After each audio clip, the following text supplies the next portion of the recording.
বাইনারিকে বলা হয় যন্ত্রের ভাষা।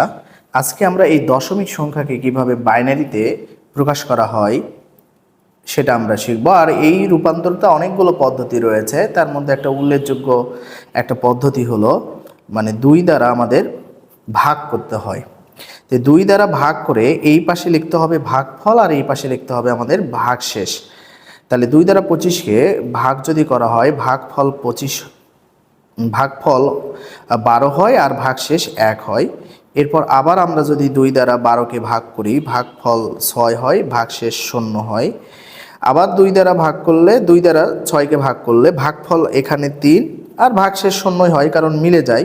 তা আমাদের নিয়ম হলো যতক্ষণ না ভাগফল 0 আসবে ততক্ষণ আমাদের এইটা ভাগ করতে থাকতে হবে। তাহলে 2 দ্বারা 3-কে ভাগ করলে একবার, আর আমাদের ভাগশেষ কত থাকে? 1 থাকে।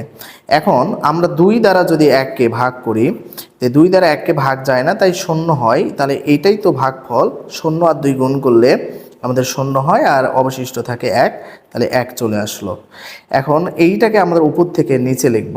তো উপরেরটাকে বলা হয় LSB, এই সংখ্যাটাকে বলা হয় লিস্ট সিগনিফিক্যান্ট বিট, আর এইটাকে বলা হয় MSB, মোস্ট সিগনিফিক্যান্ট বিট। আমরা জানি বাইনারিতে প্রত্যেকটা ডিজিটকে বলা হয় এক একটি বিট।